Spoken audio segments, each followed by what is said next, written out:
Massively so. This is a huge step up. Like we can't obviously make any mistake. Liam Smith is the number one light middleweight in Britain. He's a former world champion. He's been in with Canelo. He's been in with Munguia. He is the best fighter in the division. But I just think with Ted and Troy boxing and a lot of other options, when you put it to us, it's an opportunity that Ant has to take. You know, he's 30 years of age.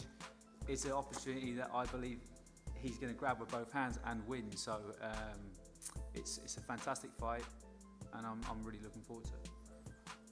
Yeah, a little bit, yeah, but you know, I wouldn't be taking this fight if I didn't believe that Anthony's going to win. And I believe that, you know, this is if Liam loses to Anthony Fowler, he's in a bad place. But that's why he's taking it. He's confident of winning. But I believe we're going to come away with a victory. Yeah, it's a dream come true, mate. I've always wanted to sit here as main event in Liverpool, so it's a dream come true. Obviously, under no illusions, I'm up against it. Liam's a top world-class fighter. He's proven that, but I'm 30 years of age. I can't sit around waiting for all these fights that aren't getting made. So I've got to, like you said, roll the dice, and I'm confident, mate. I'm at my peak, I'm at my best, and I'll be at my best come the night. Of course, mate, I wouldn't be sitting here if I didn't think I could win. Obviously, he's going to be confident. He's boxed a lot higher level, but I've done a lot of good stuff behind closed doors in sparring. I've been sparring world champion since I was a kid, so I know what I'm capable of. I just need to perform it on the night, and I've got to show something I haven't shown before. I understand that, but I've had 16 fights, and most of them have been quite easy. I haven't really been tested. I've obviously lost that fight early on in my career, but I've regrouped, got a new coach. We've had 4 fights, 4 knockouts, and I'm on my way up, mate. I'm coming to my peak. Yeah, mate, I'm big and as strong as anyone. At this weight, obviously, I haven't got the experience, but I'm as hard as anyone. I'm big, strong, and I know what I'm capable of, mate. I know I am, and I wouldn't be here. I didn't think I could win. It is, yeah. Obviously, it's a fight that was put to us. It weren't one I was looking at, and I think obviously they're probably hoping and banking on that. It's a fight that I weren't looking at, but once the fight was spoke about, once I knew that was the path we were going, you know, I said to my management team, I said to yourself, it's a fight that I'll take, and it's a fight that makes me smile. It's a fight that I'll be bang up for. It's you know, I'm buzzing to be topping the bill again on a card like this. But again, against another Liverpool fighter, one that I can get my teeth into. I'm looking forward to it, and just a little bit like I just feel it's going to be like the Eggington sort of thing, you know, with 10-ounce gloves on, in fight shape with a bit of a crowd. I hate the shout levels. I hate it. You know, he used it himself against Scott Fitzgerald and come unstuck, so I'm not going to use that now. But I just think after the fight it'll be the same case as the Eggington one. I'll just show him that little bit of step ahead, and you know, he weren't ready for that step up just yet. I just think he's competitive for 4, and I've seen Shane's come back with what he said, but you know, I think he's a good fighter for 4, and then I think he just reverts back to what he does, and I think once the fight goes past 4 rounds, it only goes one way.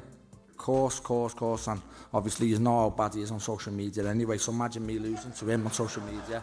I've got to live with photos, I'd have to live with that for the rest of my life, so you know, obviously everything like that got took into consideration, and I just, you know, it's a fight that makes me smile. It's a fight that I can get bang up for, and you know, you'll see. I think he's got a lot to deal with the next 9 weeks. You know, a lot of pressure, a lot of the build-up side to it. Whereas, you know, everything we've said, everything you've just touched on himself. I've been in with a bigger puncher. I've been in with a better fighter. I've been in with, you know what I mean. I've been in local derbies with my brothers. You know, he's got a lot to deal with in the next few weeks, and it'll be interesting to see. And can we just clarify that if you win on October 9th, you will be goading significantly on social media? I mean, via some CBD as well, but just generally, you know, there's a lot on the line. And I do think when I look at this matchup, I don't see that much pressure on you.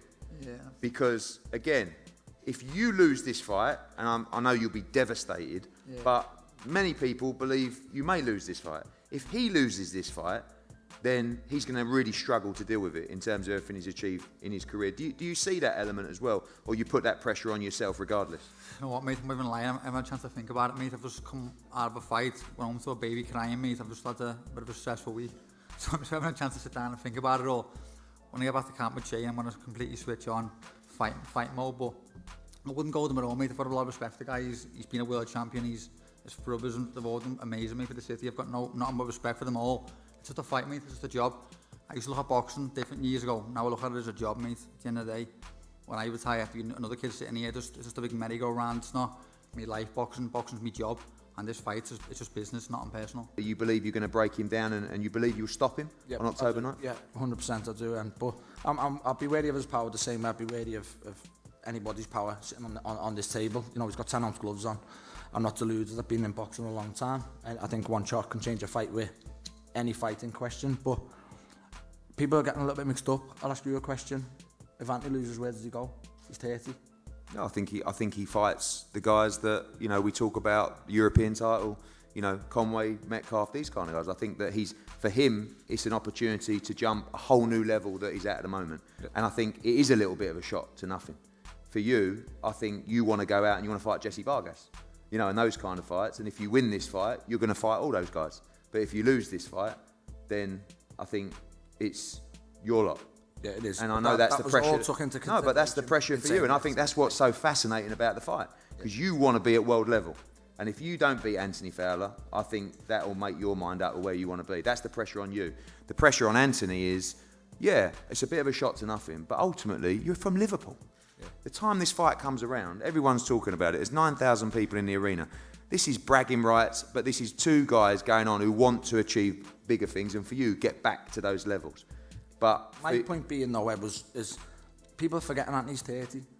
He's got it. He's saying, like, well, why did he take this? Or if, you know, why he didn't really have to. He did. As Shane said days about tides off for the British title, you know, he had to take this fight. He's 30, you know. But I'm on about, like, so if he loses this fight, why should one of these fight him? He stepped up to Fitzgerald and he lost, and he stepped up again and lost. So if I'm in their position, I'm not giving him an opportunity. So that was my point being. He's 30. He's got to take this fight, and you know that's where it lies. Right. And finally, prospect no more. That's all right. Well.